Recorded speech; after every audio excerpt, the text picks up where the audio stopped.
नमस्कार, डेली 24 भारत देख रहे हैं आप। मैं हूं आपके साथ साहिल धुलिया। बुलेटिन की शुरुआत करेंगे जम्मू कश्मीर के पहलगाम में हुए आतंकी हमले की पहली बरसी पर प्रधानमंत्री नरेंद्र मोदी ने आतंकवाद के खिलाफ देश की कठोर नीति को दोहराया है। प्रधानमंत्री ने कहा कि भारत आतंकवाद के किसी भी रूप के आगे कभी नहीं झुकेगा और आतंकियों के मंसूबे कभी सफल नहीं होंगे। उन्होंने हमले में जान गंवाने वाले निर्दोष लोगों को याद करते हुए उन्हें श्रद्धांजलि दी और पीड़ित परिवारों के प्रति गहरी संवेदनाएं व्यक्त की। गौरतलब है कि पिछले वर्ष हुए इस हमले में 26 लोगों की जान चली गई थी, जिनमें अधिकतर पर्यटक थे। इस हमले की जिम्मेदारी पाकिस्तान स्थित आतंकी संगठन लश्कर ए तैयबा ने ली थी। इस बीच सेना ने पूर्व लेफ्टिनेंट जनरल KJS ढिल्लो ने कहा है कि यह सिर्फ आतंकी हमला नहीं था, बल्कि इंसानियत पर हमला था। लोगों को धर्म के आधार पर अलग कर उनके परिवारों के सामने मारा गया। जो भी आतंकवाद का समर्थन करेगा उसे आतंकवादी माना जाएगा। प्रधानमंत्री ने अपने संदेश में कहा कि पूरा देश शोक और संकल्प के साथ एकजुट है और आतंकवाद के खिलाफ लड़ाई जारी रहेगी।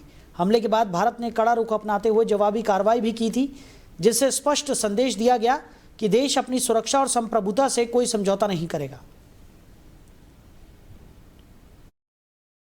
22 अप्रैल 2025 जो पाकिस्तान के आतंकियों द्वारा पहलगाम में जो आतंकी हमला किया गया, आज उसकी पहली सालगिरह है 22 अप्रैल 2026 को। वो एक आतंकी हमला नहीं था, वो एक मानवता के ऊपर हमला था।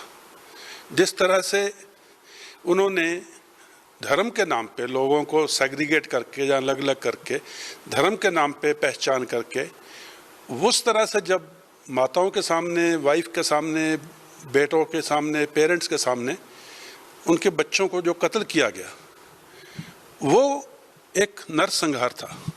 और इतना बुज़दिल काम कोई भी इंसान नहीं कर सकता।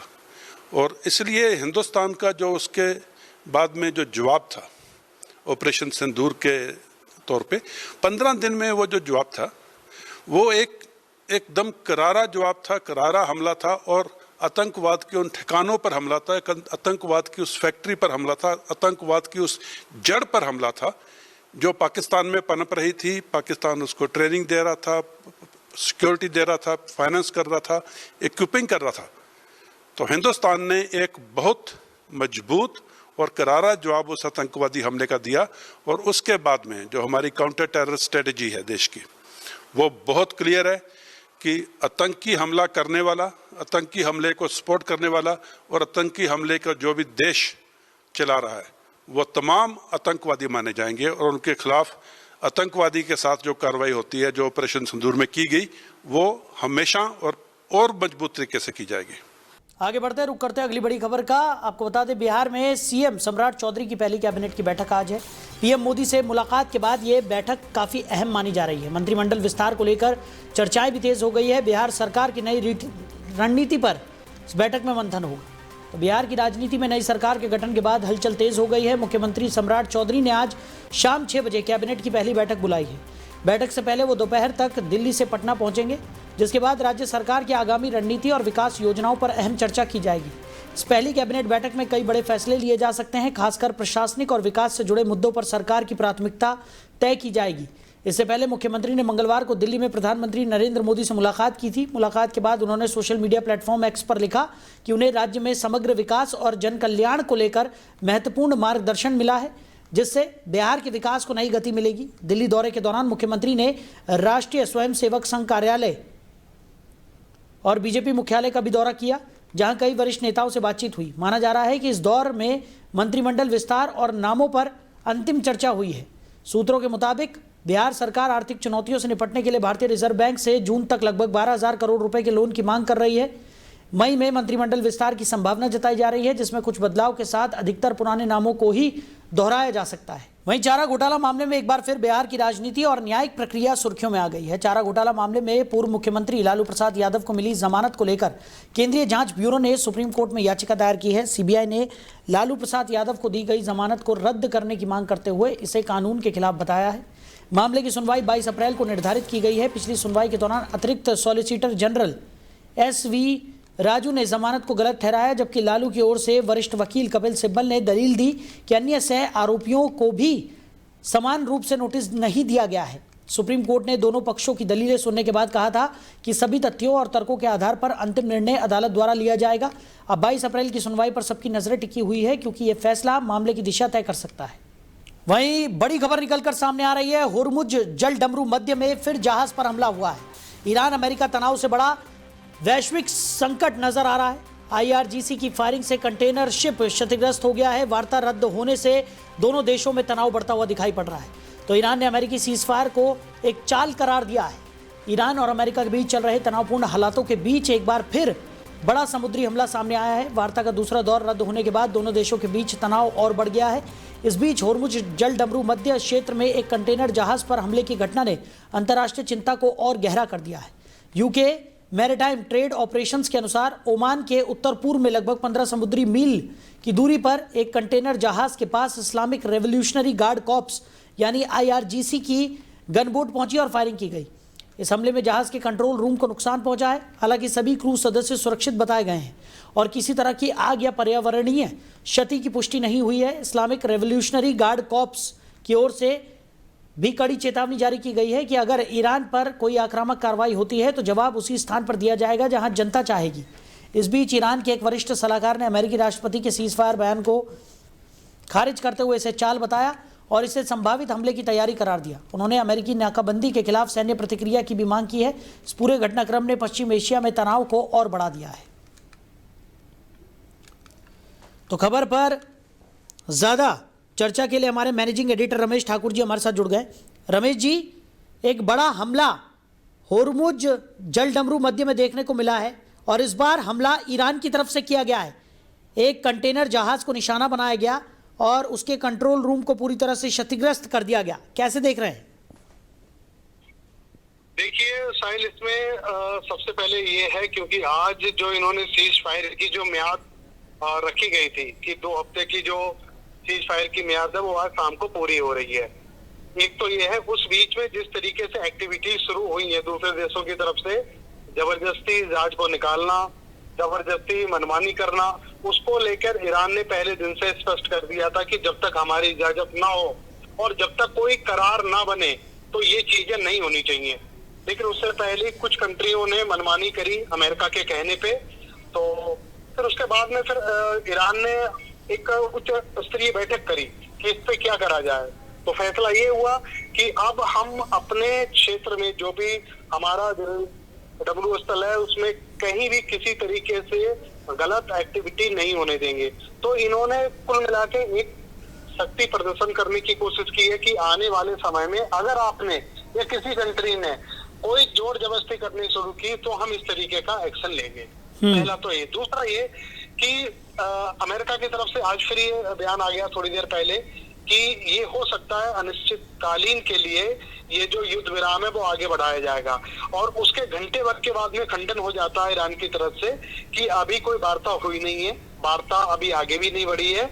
और ये जो ट्रंप जो कह रहे हैं जिस तरीके से आगे बढ़ाने की, इस तरीके की पहल अपनी तरफ से ईरान की तरफ से बिल्कुल भी नहीं। मतलब कुल मिला के बड़ी एक कंफ्यूजन की स्थिति बनी हुई है पूरे वर्ल्ड के लिए कि इसमें क्या फैसला हो पाएगा, दूसरे स्तर की वार्ता जो हो रही है उसका आधार क्या है और उसमें किन चीजों में बात की जाएगी।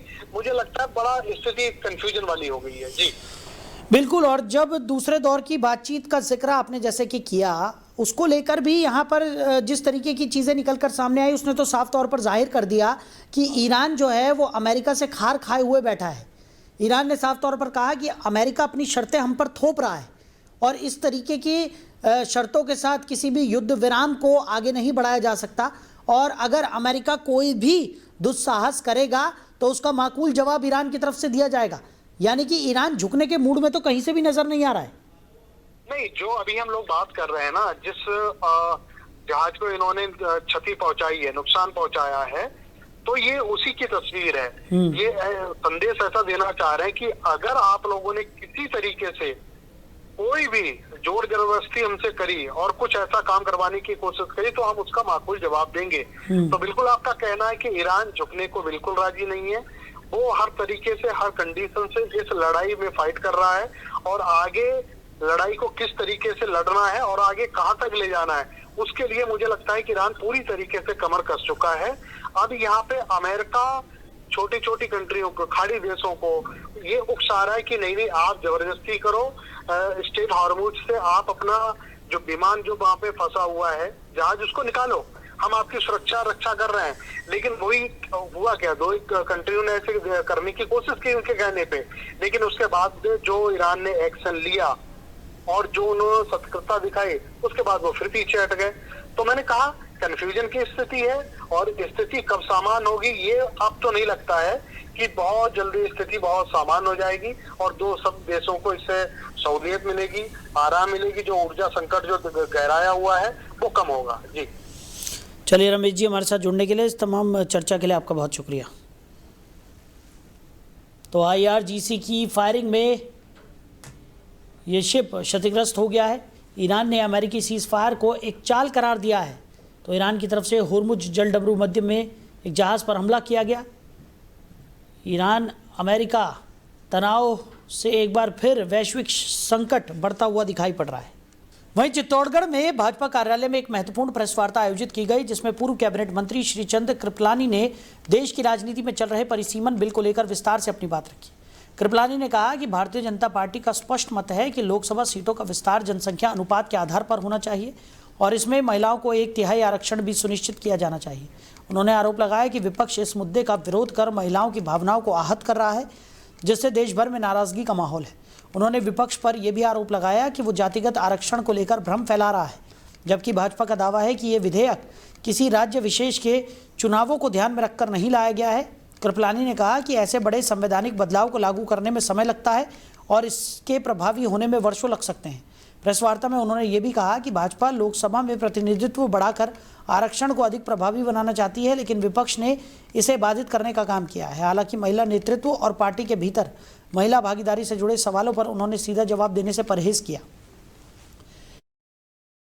पदाधिकारी भी मौजूद रहे, जिससे ये प्रेस वार्ता राजनीतिक रूप से काफी महत्वपूर्ण मानी जा रही है। वहीं गुजरात को औद्योगिक विकास की नई ऊंचाइयों तक पहुंचाने के लिए मुख्यमंत्री भूपेंद्र पटेल ने एक महत्वाकांक्षी रोड मैप पेश कर दिया है और फिक्की की राष्ट्रीय कार्यकारिणी बैठक में उन्होंने राज्य को $1 ट्रिलियन अर्थव्यवस्था बनाने और देश के सकल घरेलू उत्पाद में 10% हिस्सेदारी का लक्ष्य रखा है। मुख्यमंत्री ने बताया कि प्रधानमंत्री नरेंद्र मोदी के नेतृत्व में गुजरात में 2 सेमीकंडक्टर संयंत्र स्थापित किए गए हैं, जिससे राज्य वैश्विक आपूर्ति श्रृंखला में महत्वपूर्ण भूमिका निभा सकता है।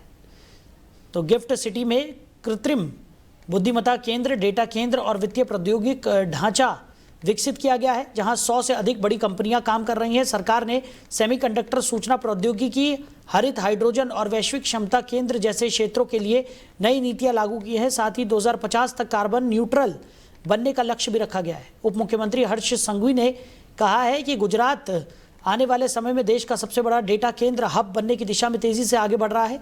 राज्य में निवेश, बुनियादी ढांचे और नीतिगत स्पष्टता के कारण गुजरात निवेशकों के लिए प्रमुख केंद्र बनता जा रहा है। वहीं उत्तर प्रदेश माध्यमिक शिक्षा परिषद यानी उत्तर प्रदेश माध्यमिक शिक्षा परिषद ने 10वीं और 12वीं कक्षा के छात्रों के लिए रिजल्ट की तारीख घोषित कर दी है। बोर्ड 23 अप्रैल को शाम 4 बजे परिणाम घोषित करेगा, जिसके बाद छात्र अपने नतीजे ऑनलाइन देख सकेंगे। इस साल यूपी बोर्ड की परीक्षाएं 18 फरवरी से 12 मार्च के बीच आयोजित की गई थी। पूरे प्रदेश में लगभग 8033 परीक्षा केंद्र बनाए गए थे और परीक्षा को नकल विहीन व पारदर्शी बनाने के लिए कड़े इंतजाम किए गए थे। इस परीक्षा में कुल 53,37,778 छात्र छात्राएं शामिल हुए, जिनमें हाई स्कूल और इंटरमीडिएट दोनों के विद्यार्थी शामिल हैं।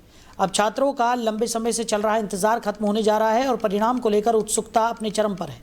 रिजल्ट घोषित होने के बाद लाखों छात्र अपने भविष्य की दिशा तय करेंगे।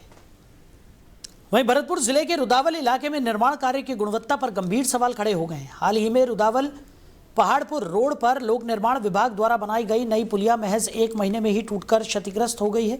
स्थिति इतनी खराब हो चुकी है कि रोजाना 2 पहिया और 4 पहिया वाहन पुलिया में फंसकर दुर्घटनाग्रस्त भी हो रहे हैं, जिससे कई लोग घायल भी हो गए हैं। स्थानीय लोगों का कहना है कि लापरवाही किसी बड़े हादसे को न्योता दे रही है। ग्रामीणों ने इस घटिया निर्माण को लेकर भारी रोष व्यक्त किया है। उनका आरोप है कि विभाग की तरफ से काम में गुणवत्ता का ध्यान नहीं रखा गया, जिसके चलते ये स्थिति बनी है। लोगों का कहना है कि अगर जल्द से जल्द इस पुलिया की मरम्मत या पुनर्निर्माण नहीं किया गया तो कभी भी गंभीर हादसा हो सकता है। फिलहाल ग्रामीणों ने प्रशासन से तुरंत संज्ञान लेने और समस्या के स्थायी समाधान की मांग की है। अब देखना होगा कि संबंधित विभाग इस गंभीर मामले में क्या कदम उठाता है या फिर स्थिति ऐसे ही बनी रहती है। वहीं तारानगर न्यायालय में चेक अनादरण के एक महत्वपूर्ण मामले में न्यायिक मजिस्ट्रेट अजयदीप सिंह ने बड़ा फैसला सुनाया है। अदालत ने सिद्धमुख तहसील के दयावट निवासी रतनलाल को दोषी करार देते हुए 1 वर्ष के साधारण कारावास और 12 लाख रुपए के प्रतिकर मुआवजे की सजा सुनाई है। मामले के अनुसार दयावट गांव के ही सुनील कुमार ने रतनलाल के खिलाफ 9,65,000 रुपए के चेक अनादरण का केस दर्ज कराया था। परिवादी की ओर से पैरवी अधिवक्ता जीतराम शर्मा ने की। दोनों पक्षों की गवाही और साक्ष्यों की सुनवाई के बाद अदालत ने यह निर्णय पारित किया। अदालत के इस फैसले को चेक अनादरण मामलों में एक सख्त संदेश के रूप में देखा जा रहा है, जिससे वित्तीय लेन देन में पारदर्शिता और जवाबदेही को बल मिलेगा। तारानगर के न्यायिक मजिस्ट्रेट श्री अजयदीप सिंह ने चेक अनादरण के मामले में निर्णय पारित करते हुए सिद्धमुख के द्यावट निवासी रतनलाल पुत्र मुंशीराम को 1 वर्ष का साधारण कारावास व 12 लाख रुपए से दंडित किया है। द्यावट निवासी सुनील कुमार ने आरोपी रतनलाल के विरुद्ध 9,65,000 रुपए के चेक अनादरण का मामला दर्ज करवाया था। दोनों पक्षों के साक्ष्य के उपरांत न्यायालय ने रतनलाल को 1 वर्ष का साधारण कारावास व 12 लाख रुपए से दंडित किए। वहीं तारानगर न्यायालय में एनडीपीएस एक्ट से जुड़े एक पुराने मामले में अहम फैसला सुनाया गया है। अपर जिला एवं सेशन न्यायाधीश संतोष कुमार मीणा ने लगभग 9 साल पुराने केस में हिमाचल प्रदेश के धर्मपुर निवासी प्रवीण कुमार को दोषी करार दिया। अदालत ने आरोपी को एनडीपीएस एक्ट की धारा 8/15 और 29 के तहत 3 साल 6 महीने के साधारण कारावास की सजा सुनाई है। इसके साथ ही 5,000 रुपये का अर्थदंड भी लगाया गया है। अगर आरोपी अर्थदंड जमा नहीं करता है तो उसे अतिरिक्त 3 महीने का कारावास भुगतना होगा। इस मामले में अभियोजन पक्ष की ओर से पंकज कुमार स्वामी ने प्रभावी पैरवी की। लंबे समय से चल रहे इस मामले में आए फैसले को अदालत द्वारा नशा तस्करी के मामलों में सख्त रुख के रूप में देखा जा रहा है। अपर जिला विशेष न्यायाधीश तारानगर श्री संतोष कुमार जी मीणा ने पुलिस थाना तारानगर में दर्ज 11 केजी अवैध डोडा पोस्ट चूरे के मामले में प्रवीण कुमार पुत्र बुद्धराम निवासी धर्मपुर हिमाचल प्रदेश को दोषी मानते हुए जुर्म धारा 8/15, 29 एनडीपीएस एक्ट में 3 वर्ष 6 माह के कारावास से दंडित किया है व 5,000 रुपये के अर्थदंड से भी दंडित किया है। अपर जिला विशेष न्यायाधीश तारानगर श्री संतोष कुमार जी मीणा ने वहीं डीग जिले के कामा थाना क्षेत्र के गांव रांफ में अज्ञात कारणों से अचानक भीषण आग लगने की घटना सामने आई है। आग कड़वी और भूसे के ढेरों में लगी, जिसने देखते ही देखते विकराल रूप धारण कर लिया और पूरे इलाके में अफरा तफरी मच गई। हवा की तेज रफ्तार के कारण आग तेजी से फैलती चली गई, जिससे रिहायशी क्षेत्र के पास रखे ईंधन के ढेर में भी आग लग गई। आपको बता दें कि इस हादसे में बाड़े में बंधी 3 भैंसें गंभीर रूप से झुलस गई, जबकि पशुपालकों को बड़ा आर्थिक नुकसान भी पहुंचा है। वहीं डीग जिले के डीग में पुलिस अधीक्षक शरण गोपीनाथ कांबले का एक प्रेरणादायक वीडियो सोशल मीडिया पर तेजी से वायरल हो रहा है, जिसमें उनकी पॉजिटिव पुलिसिंग की झलक देखने को मिलती है। 16 अप्रैल को पहाड़ी उपखंड स्थित आरएसी बटालियन के निरीक्षण के दौरान एसपी कांबले सीधे खेल मैदान में पहुंचे। वहां उन्होंने जवानों का उत्साह बढ़ाने के लिए खुद बल्ला थामा और क्रिकेट खेलते हुए शानदार शॉट भी लगाए। यह दृश्य केवल मनोरंजक नहीं बल्कि नेतृत्व और टीम भावना का संदेश देता हुआ नजर आया। वहीं तारानगर क्षेत्र में किसानों ने क्रय विक्रय सहकारी समिति और एक ठेकेदार पर गंभीर भ्रष्टाचार के आरोप लगाए हैं। किसानों का कहना है कि तारानगर की मंडी में अन्नदाता के साथ खुला अन्याय हो रहा है और तुलाई व अन्य प्रक्रियाओं के नाम पर अवैध वसूली की जा रही है। किसानों के अनुसार चने की तुलाई के लिए उनसे अधिकृत रूप से पैसे मांगे जाते हैं, जो किसान भुगतान नहीं कर पाते। उनके अनाज से भरे वाहन कई दिनों तक लाइन में खड़े रहने को मजबूर होते हैं।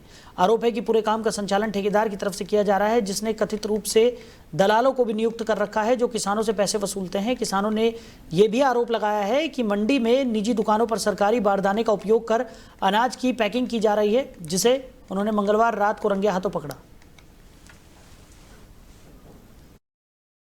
कुछ किसानों ने फ़ोन किया कि यहाँ कोई प्राइवेट दुकान के अंदर सरकारी बारदाने के अंदर चने की बुराई हो रही है और उसके सरकारी सील लग रही है। तो हमने यहाँ पे आके देखा 5-10 किसानों ने, तो इसके अंदर एक आगे पिकअप खड़ी थी और एक दुकान है राहुल ट्रेडिंग कंपनी के नाम से। उसके अंदर पूरी दुकान बोरियों से भरी हुई थी सरकारी बारदाने से और उसके अंदर सरकारी सील लगी हुई थी और कुछ कट्टे पिकअप के अंदर लोडिंग किए हुए थे। तो हमने उनसे पूछा तो वहाँ से जो पलदार काम कर रहे थे वो वहाँ से भाग गए और दुकान मालिक ने दुकान की ताला लगा दिया और पिकअप को लेके भागने की कोशिश की।